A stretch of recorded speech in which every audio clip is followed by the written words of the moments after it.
Hola, ¿qué tal? Comenzamos Visión Global.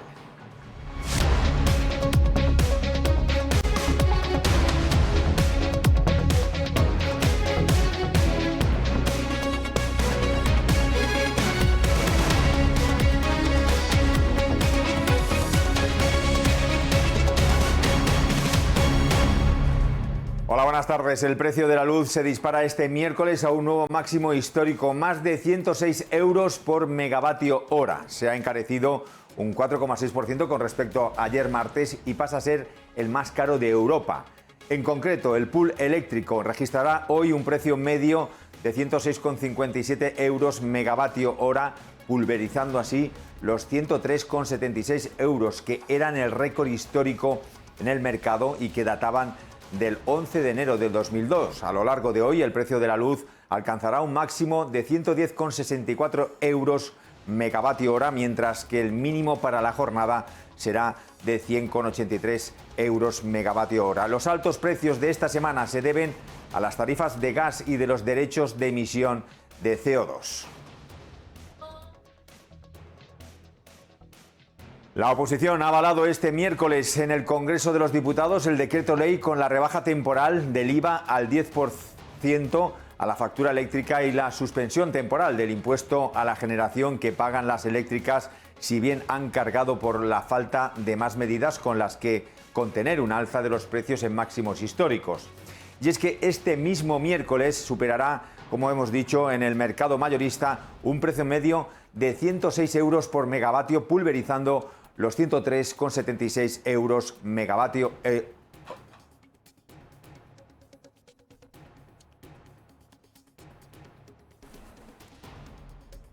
Y el Gobierno ha salvado en el Congreso la convalidación del decreto ley para estabilizar el empleo en la administración pública gracias al apoyo acordado con Esquerra Republicana, Compromís y Teruel Existe y la abstención del PNV y Más País Equo Los Verdes. El acuerdo negociado con el Ministerio de Hacienda y el Partido Socialista ha permitido también el apoyo de Unidas Podemos, que hasta este miércoles no había decantado su voto a favor por sus reticencias al decreto. Concretamente, según ha informado al Pleno del Congreso la ministra de Hacienda y Función Pública, María Jesús Montero, el acuerdo posibilitará oposiciones no eliminatorias en estos procesos de estabilización y eximir de estas oposiciones a personal que lleve más de 10 años y para cuyo puesto no se haya convocado plaza en este periodo.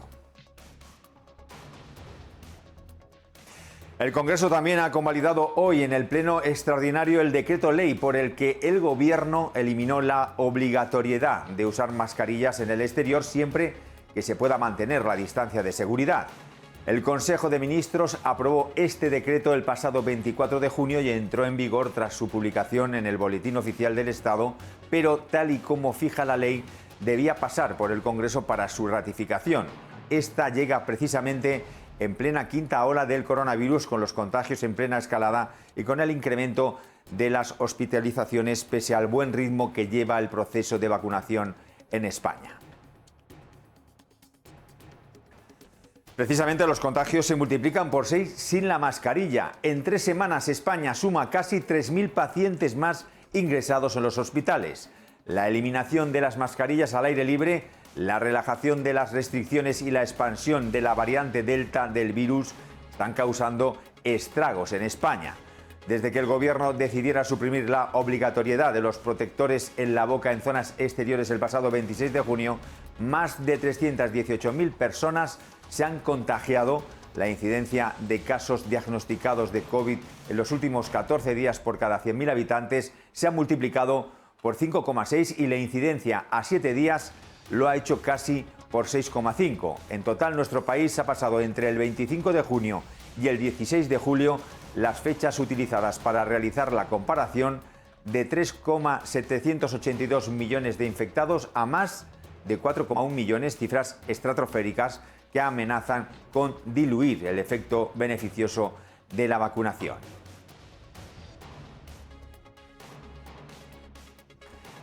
...622,41 es la tasa de incidencia de la pandemia, casi 23 puntos más que el día anterior. Además, se han notificado 27.286 nuevos casos, y otras 29 muertes. La situación es muy preocupante entre los jóvenes, con una tasa acumulada de más de 1.800 por cada 100.000 habitantes, y la presión hospitalaria va en aumento. 374 nuevas hospitalizaciones en las últimas 24 horas, por lo que el 5,73% de las camas están ocupadas por pacientes COVID. La Sociedad Española de Rehabilitación y Medicina Física ha advertido que ahora son los adolescentes y jóvenes los que están necesitando rehabilitación para retomar sus vidas normales tras padecer coronavirus, ya que la juventud no exime de sufrir complicaciones derivadas de la enfermedad. El 51,3% de los españoles tiene ya inoculada la pauta completa.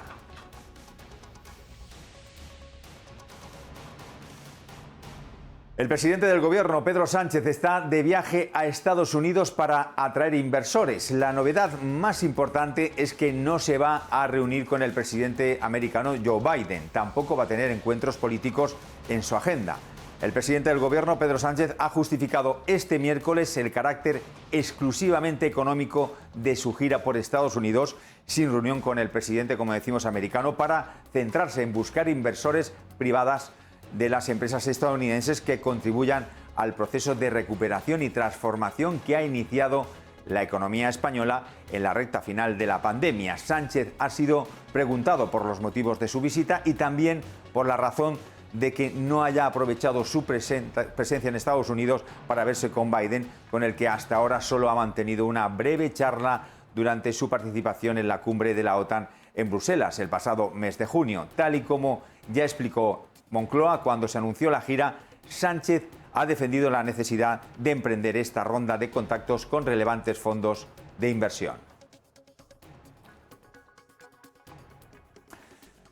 Iberdrola da el pistoletazo de salida a la campaña de resultados en España. A la eléctrica se le atraganta el Reino Unido, gana 1.531 millones, casi un 20% menos por el impacto del incremento del impuesto de sociedades en Reino Unido para 2023, que ha subido del 19 al 25%. También las plusvalías de casi 500 millones que se anotó el año pasado por la venta de su participación en Siemens Gamesa en el primer semestre del año. El aumento de la fiscalidad en Reino Unido repercute en el ejercicio en 461 millones. Así presentaba sus beneficios su presidente Ignacio Sánchez Galán.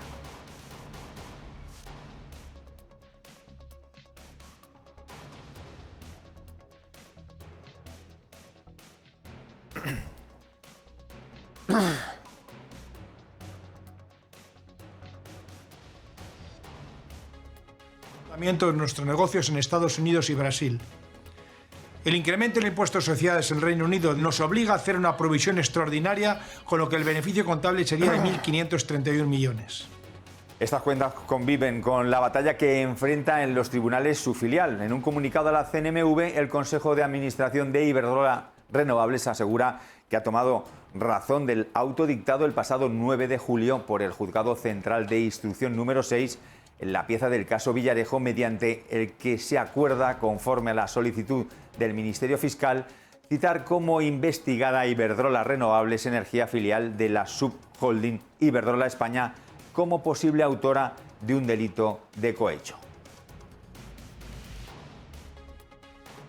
Y ojo, porque se abre un nuevo frente para Iberdrola. La CNMC, en un informe fechado el 20 de septiembre, establece que la empresa infló artificialmente los precios de la luz en 2013.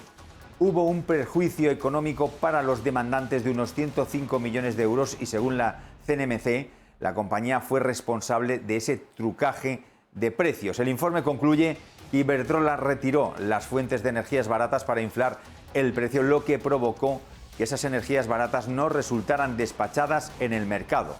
El informe concluye que esa energía más cara que vendió Iberdrola no solo perjudicó a los consumidores, sino también a sus competidores.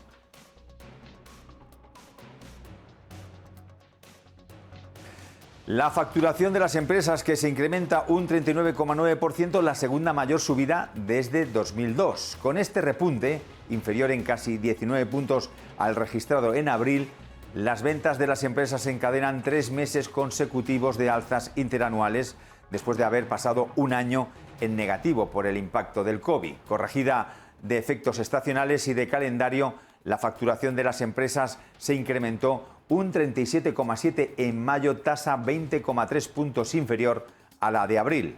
En valores mensuales, mayo sobre abril, la facturación empresarial creció un 0,6%, tasa casi un punto superior a la del mes anterior.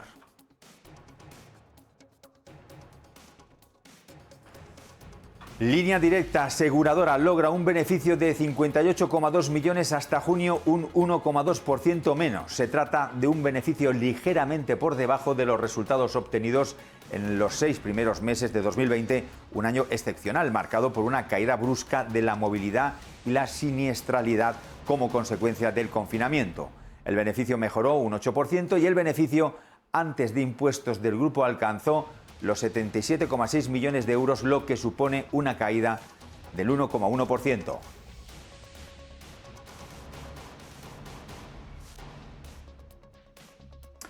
Colonial Inmobiliaria ha recibido luz verde por parte de la Autoridad Francesa de los Mercados Financieros para la OPA sobre el 100% de las acciones ordinarias de Société Foncière Lyonnaise. La compañía española informaba al cierre del mercado en un comunicado a la Comisión Nacional del Mercado de Valores, y el plazo de aceptación de la OPA se extiende desde el 22 de julio al 25 de agosto.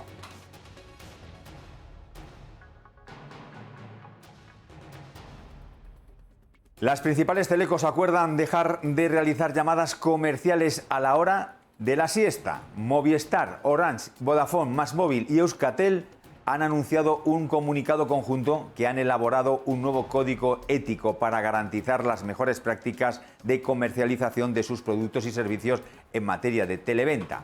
Entre las medidas más importantes se encuentra el no realizar llamadas a la hora de la siesta entre las 3 y las 4 de la tarde.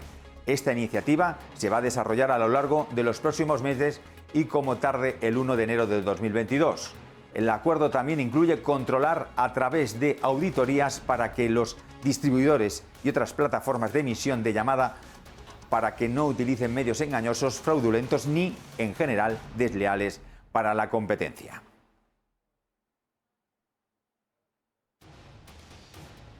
Conectamos ahora ya con México con nuestro compañero José Ricardo Rangel.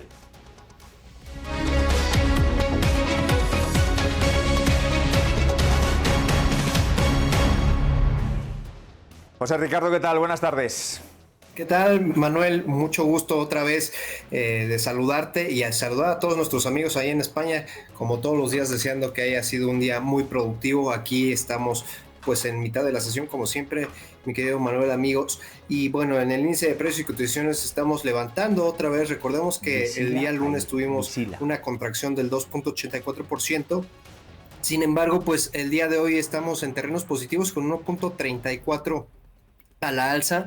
Les comparto rápidamente el monitor de cómo estamos el día de hoy, y la verdad es que esto principalmente se debe al sector de la construcción con Cemex, CPO, que está, recordamos que esta empresa de cemento está cotizando con 4.03 a la alza, y después el terreno de telecomunicaciones con Televisa CPO con 2.98 a la alza, Banbajío sector financiero con 2.90 a la alza. Las principales bajas que tenemos dentro del índice de precios y cotizaciones las podemos tener en el sector de consumo, que es Gruma, todo lo que es la parte de transformación de maíz.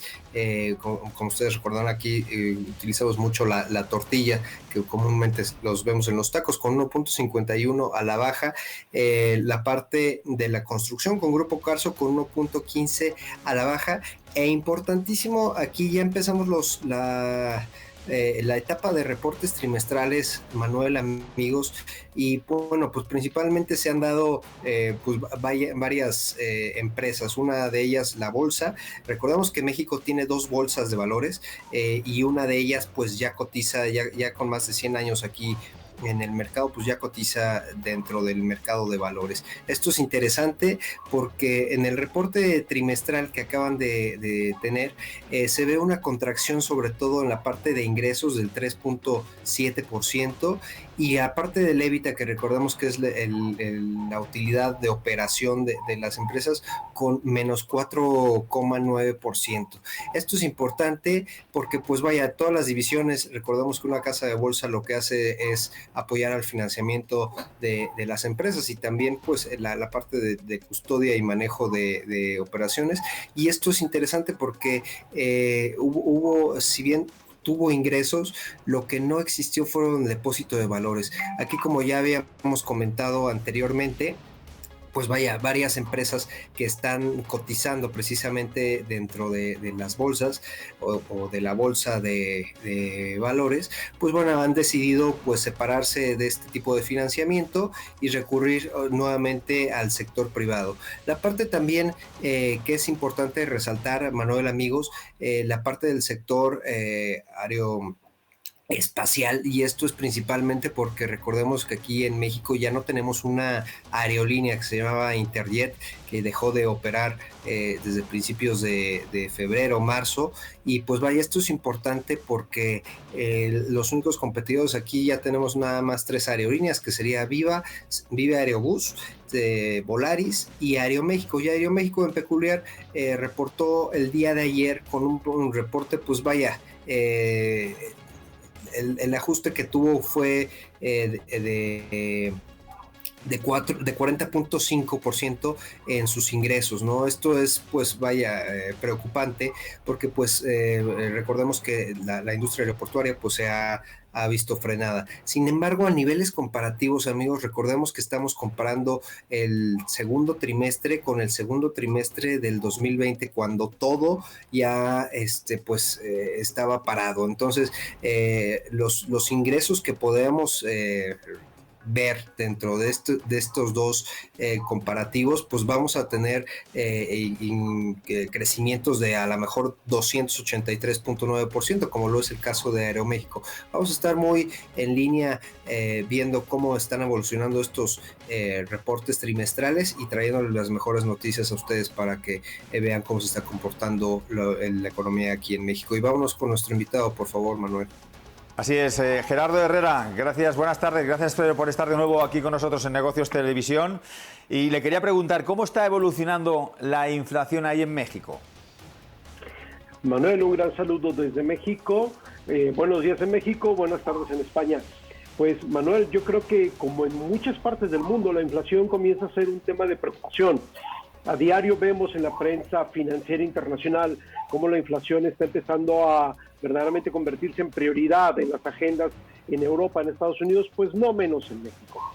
Y esto es por la razón, y voy a compartir el último dato de la inflación subyacente en México en junio, que alcanzó un nivel de 0.57 en junio del 2021, cuando el nivel más alto que habíamos visto en los últimos 11 años era de 0.30.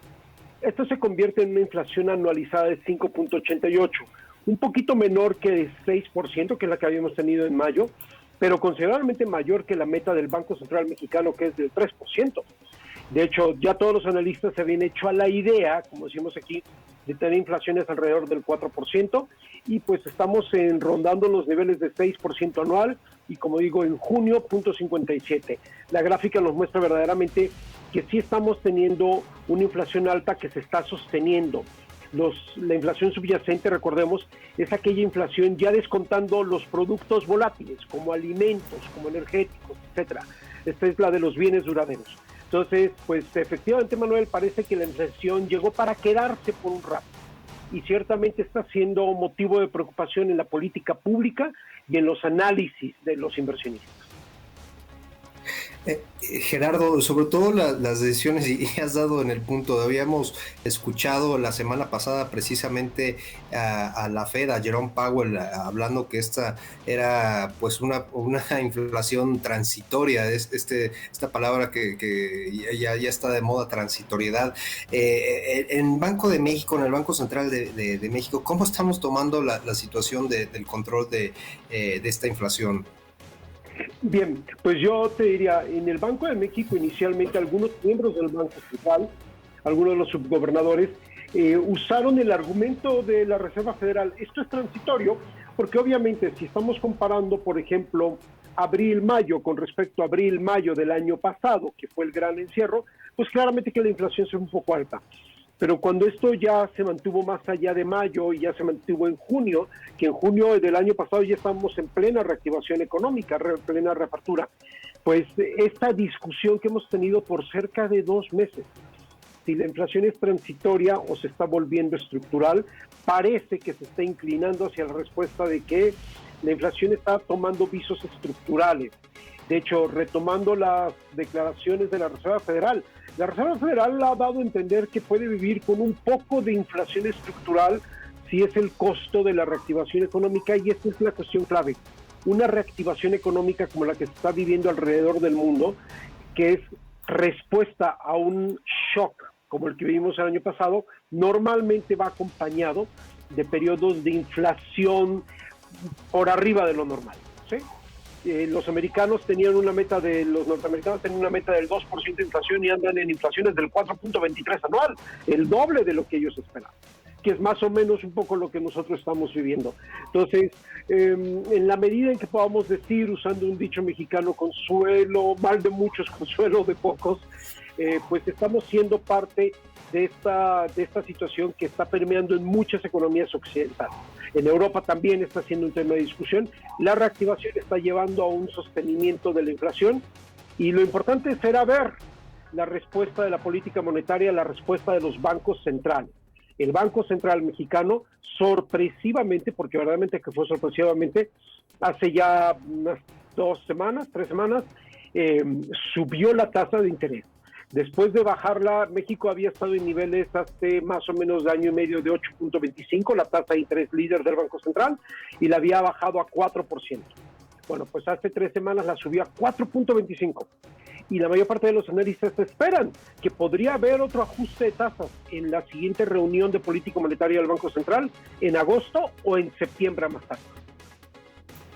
Esto ya habíamos comentado que es terrible para las partes de empresas, las que están tomando financiamientos, pues van a tener una estrategia ahí muy peculiar los CFO de todas estas empresas, desde las pymes hasta los corporativos. ¿Cuáles son las perspectivas, Gerardo, de este crecimiento de tasa? ¿Cuál podría ser el impacto económico que pudiéramos ver en un horizonte?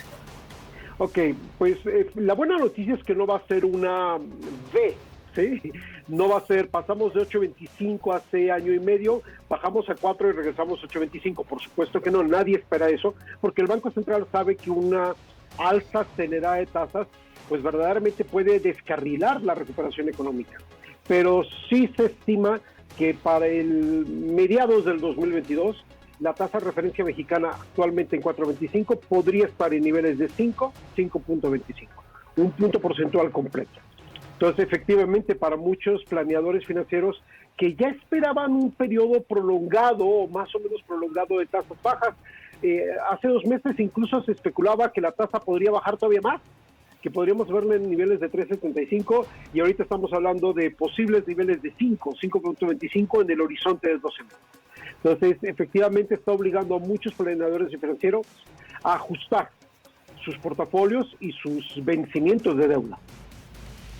Bueno, pues importantísimo aquí, Manuel, pues invitarlos a toda la comunidad española, a todos los negocios españoles que desean pues invertir. Obviamente las tasas sus rendimientos que tienen allá en la Unión Europea, pues aquí en México creo que es muy buena oportunidad para hacer negocios. Aquí estamos muy abiertos, hay oportunidades en cuanto a legislación y pues vaya, muchísimos sectores que están pues dando de qué hablar y de forma muy positiva. Gerardo Herrera, director de comunicaciones de Rismatic Financial Institute, te agradezco mucho tu tiempo aquí en Visión Global. Muchas gracias, Ricardo. Un gran saludo a España. Gracias, Gerardo. Gracias, José Ricardo. Nos vemos el día de mañana, Manuel, amigos. Abrazote. Pues vemos ahora la entrevista que ha hecho nuestra corresponsal en Estados Unidos, que habla de las redes sociales como herramienta de visibilidad de negocio y marca personal. Buenas tardes. Adiós.